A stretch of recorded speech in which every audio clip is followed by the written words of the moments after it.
ایک بدو کہنے لگا یا رسول اللہ قیامت کے دن حساب کون لے گا؟ آپ نے کہا اللہ کا واہ واہ موجاں ہی موجاں۔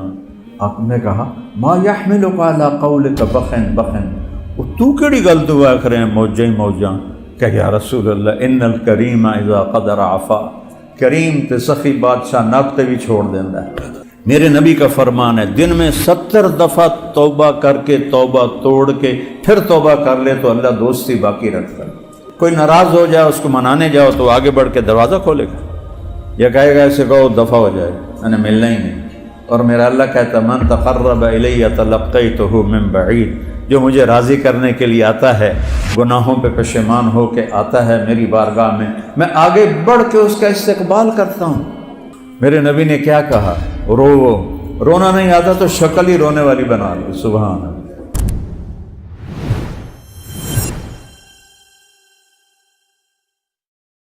ایک بدو کہنے لگا یا رسول اللہ قیامت کے دن حساب کون لے گا؟ آپ نے کہا اللہ کا واہ واہ موجاں ہی موجاں۔ بخن بخن کا جو میں ترجمہ کرتا ہوں موجاں ہی موجاں یا رسول اللہ۔ آپ نے کہا ما یحملک علی قولک بخن بخن، تو کیڑی گل تو آخر ہیں موجاں ہی موجاں؟ کہ یا رسول اللہ ان الکریم اذا قدر عفا، کریم تے سخی بادشاہ ناپتے بھی چھوڑ دیندہ ہے۔ کریم ذات ہے، ناپتے بھی چھوڑ دے وے کی پتا۔ تو معاملہ اللہ سے بہت آسان ہے۔ پچھلے پہ توبہ کے 2 بول اور آئندہ فرائض کو پورا کریں، حرام سے بچیں۔ پھر اس میں کوئی گڑبڑ ہو جائے پھر معافی مانگ لیں، پھر معاف کر لیں۔ میرے نبی کا فرمان ہے دن میں 70 دفعہ توبہ کر کے توبہ توڑ کے پھر توبہ کر لے تو اللہ دوستی باقی رکھتا ہے۔ ہم تو اولاد کو دھکے دے کے نکال دیں گے۔ تم نے توبہ کو تم نے مذاق بنایا اپنے باپ کا۔ اور میرا نبی کہہ رہا اللہ کی بارگاہ میں 70 کا مطلب ہوتا ہے بے شمار۔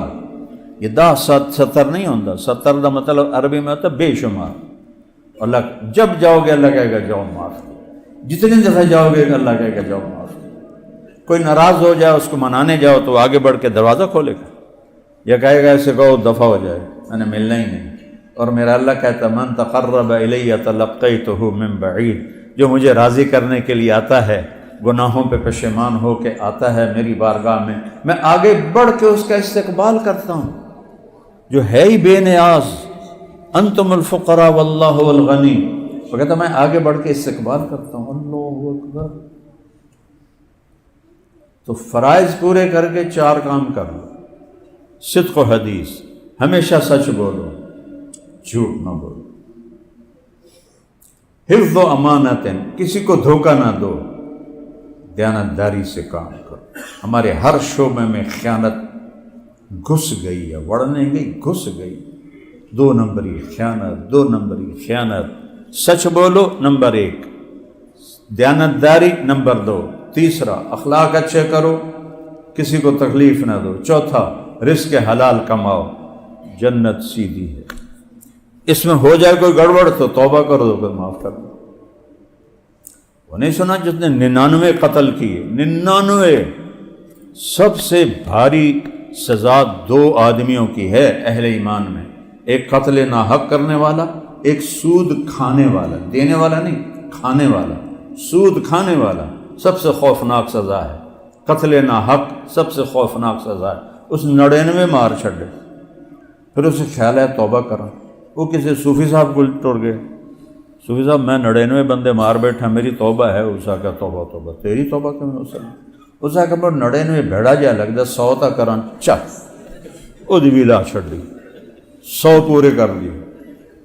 پھر اس کو خیال ہے میں توبہ کروں، تو مفتی احمد علی صاحب جیسے مفتی کے پاس گیا کہ حضور میں 100 بندے مار چکا ہوں، میری توبہ ہے۔ تو توبہ کون روک سکتا ہے بے وقوف؟ ہر وقت توبہ قبول ہے، لیکن توبہ کی ایک شرط ہے کہ پکی ہو۔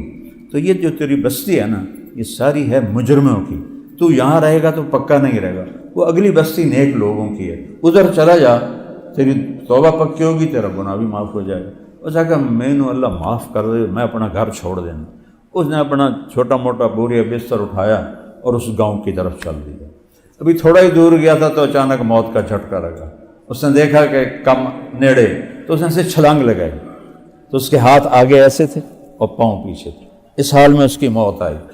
اللہ نے ہمیں سنانے دکھانے کے لیے اللہ نے کیا کہانی چلائی، اللہ نے دونوں فرشتے بھیج دیے، دوزخ کا بھی جنت کا بھی۔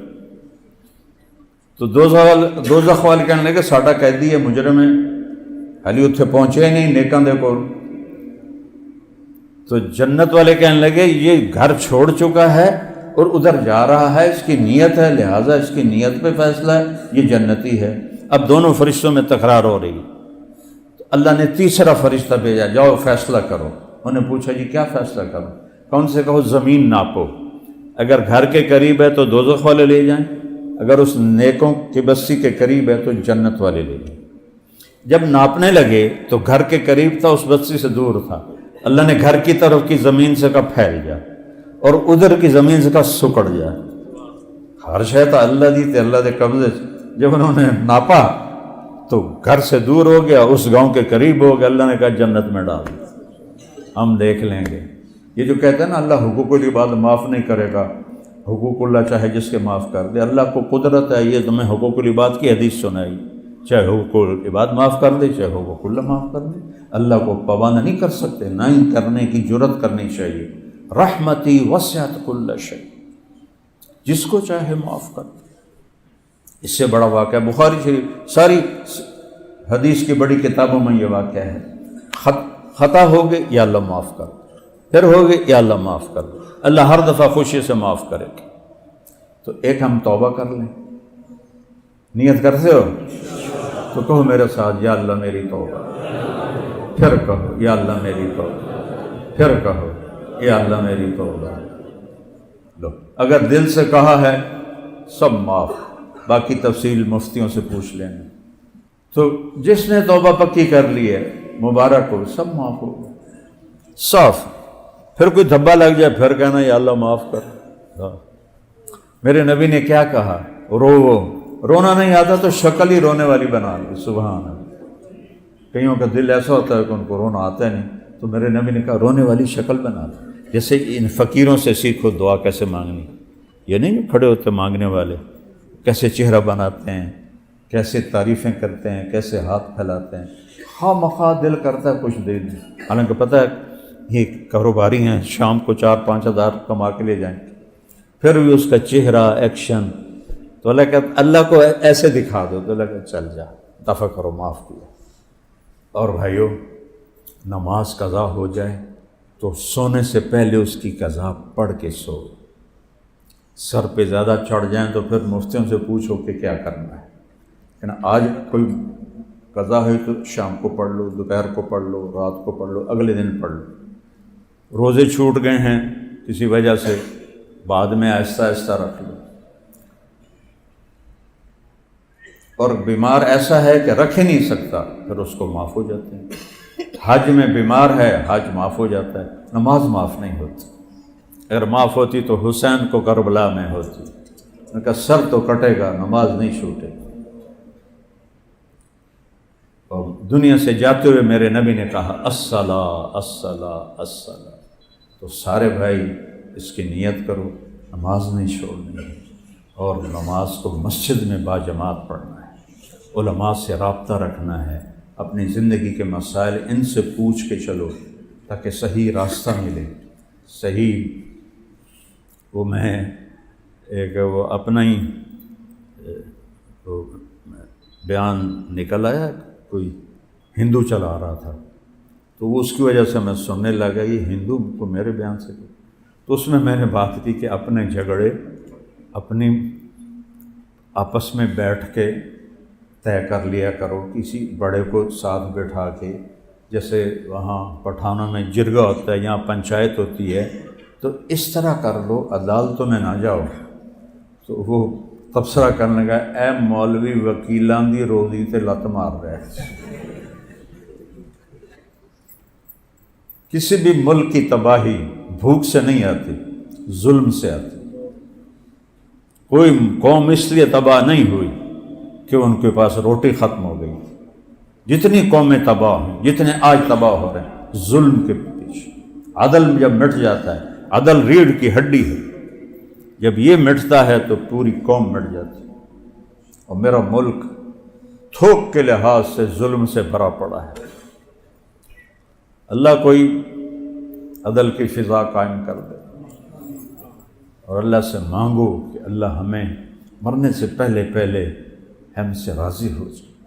محمد علی جناح رحمۃ اللہ علیہ بہت تکلیف میں کام نہیں چھوڑتے تھے، تو ایک دن ان کے سیکرٹری نے کہا، پاکستان بننے کے بعد کی بات، کہ سر آپ اتنے بیمار ہیں، آپ پھر اتنا کام کرتے ہیں، آپ کیا چاہتے ہیں؟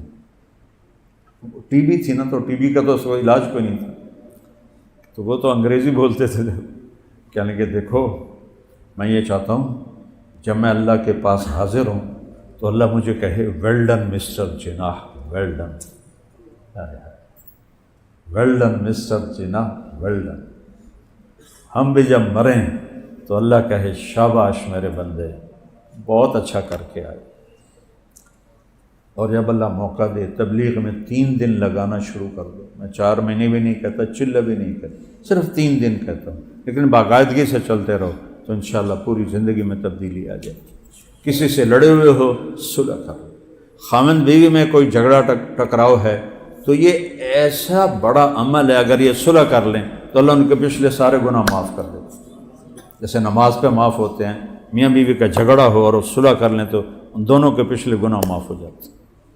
سارے بھائی نیت کرتے اس پڑھو بھائی۔ بسم اللہ الرحمن الرحیم۔ وبه قال حدثنا الحميدي قال حدثنا سفيان قال حدثنا يحيى بن سعيد الانصاري قال اخبرني محمد بن ابراهيم التيمي انه سمع علقمة بن وقاص الليثي يقول سمعت عمر بن الخطاب رضي الله عنه على المنبر يقول سمعت رسول الله صلى الله عليه وسلم يقول انما الاعمال بالنيات وانما لامرئ ما نوى ومن كانت هجرته الى دنيا يصيبها او الى امرأة ينكحها فهجرته الى ما هاجر اليه۔ جی یہ سارے جو بچے دورہ حدیث میں ہیں ان سب کو میری طرف سے اجازت حدیث ہے، اللہ برکت دے، قبول فرمائے۔ اس میں بہت بڑی بات کہی گئی ہے کہ نیت کے بغیر عمل کی کوئی قیمت نہیں،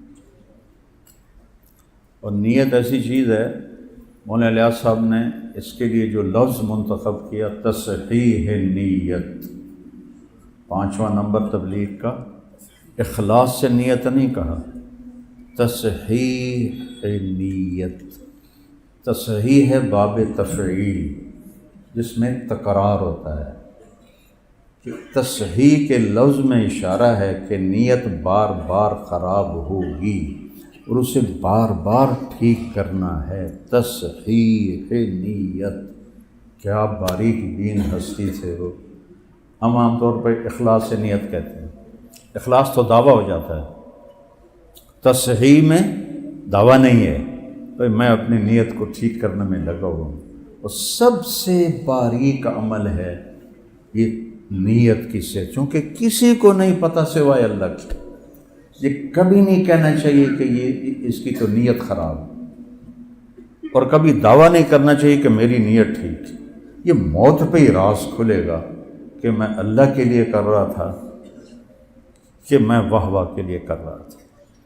تو کسی کو دیکھ کر کہنا کہ یہ تو پیسے کے لیے کر رہا ہے، شہرت کے لیے کر، جیسے مجھے بہت سارے مولوی فتوے لگاتے ہیں یہ تو شہرت کے لیے کر رہا ہے، اپنے حافظے کا روب جتلاتا ہے، نسب نامے پڑھتا ہے، ایسے قسم کی مجھے تعریفیں، ایسی تعریفیں بھی میری ہوتی رہتی ہیں۔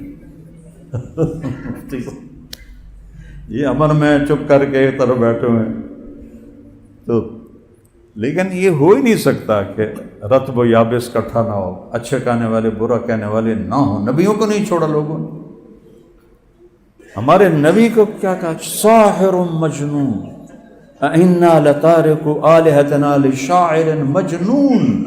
ایک شاعر، ایک مجنون، ساحر کذاب، جادوگر اور جھوٹا۔ تو کسی پر شک نہیں کرنا چاہیے اور اپنے اوپر کبھی دعویٰ نہیں کرنا چاہیے۔ یہ اتنا باریک عمل ہے کہ جو صرف موت پہ جا کے یہ راز کھلے گا کہ اللہ تیرے لیے۔ اس لیے میں تنہائی میں بہت روتا ہوں کہ آپ سب کے لیے میں قسم اٹھا سکتا ہوں کہ آپ اللہ کے لیے آئے بیٹھے، لیکن یہاں بیٹھنے والا قسم نہیں کھا سکتا کہ وہ اللہ کے لیے بات کر رہا ہے، پتہ نہیں اپنی واہ واہ کے لیے کر رہا ہے، یہ مولوی اعظم کو خوش کرنے کے لیے کر رہا ہے کہ میں ان کی والدہ کی تعزیت کے لیے آیا ہوں، اس لیے اس کا کچھ دعویٰ نہیں۔ یہاں آنے کے بعد کوئی دعویٰ نہیں۔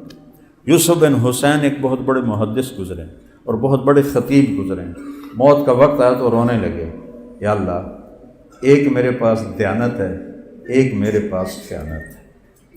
دیانت تو یہ ہے جو میرے اور تیرے بندوں کے درمیان ہے کہ میں نے انہیں تیرا پیغام صحیح صحیح سنایا ہے، اس میں کوئی کھوٹ نہیں، اور ایک میری خیانت ہے جو میرے اور تیرے درمیان ہے کہ میں تیرے حق میں خیانت کرتا رہا ہوں، میری دیانت کے بدلے میری خیانت کو معاف کر دے۔ اور روتے ہوئے انتقال ہو گیا۔ خواب میں اپنے ایک ساتھی کو ملے، انہوں نے پوچھا کیا ہوا؟ کہ اللہ نے مجھے کھڑا کیا اور پوچھا یوسف موت کے وقت کیا کہا تھا تم نے؟ تو انہوں نے کہا یا اللہ میں نے یہ کہا تھا، ایک دیانت ہے کہ لوگوں کو تیرا پیغام صحیح پہنچائے، ایک خیانت ہے کہ تیرے ساتھ معاملہ ٹھیک نہیں رکھا۔ کہا یوسف تیرا یہ ایک بول مجھے اتنا پسند آیا کہ چل جنت میں چلا۔ نہ ان کی حدیث کا ذکر کیا، نہ ان کی تصوف کا ذکر کیا، نہ ان کے مواعظ کا، نہ تیرا یہ بول مجھے پسند آ گیا تو میں نے تجھے معاف کیا۔ تو یہ جڑ ہے، یہ نیت نوا سے ہے۔ نوا گٹھلی کو کہتے ہیں، گٹھلی کے بغیر درخت وجود میں نہیں آتا۔ یہ حنفیوں نے تھوڑی سی وہ نکالی شک کہ بھائی چلو اجر نہیں ملتا پر عمل ہو جاتا ہے، لیکن میں امام شافعی کے ساتھ عمل بھی نہیں ہوتا، اجر بھی نہیں ہوتا۔ اب میں ذمہ دار ہوں، گٹھلی کے بغیر درخت اگا سکتا ہوں؟ آموں کے باغ ہیں تو پھو کر کے آم کا بوٹا کٹ سکنا، گٹھلی کے بغیر تو درخت نہیں ہوتا۔ نوا کا مادہ، نیت کا مادہ نوا سے ہے، نوا گٹھلی کو کہتے ہیں۔ تو یہ لفظ بتا رہا ہے کہ نیت کے بغیر وجود نہیں ہو سکتا۔ باقی اللہ کرے حناف کی بات صحیح ہو کہ کم از کم حاضری تو ہو جائے، لہذا میں ان کے ساتھ ہوں، عقلاً میں امام شافعی کے ساتھ، عقیدتاً ان کے ساتھ۔ تو اپنی نیت کو تصحیح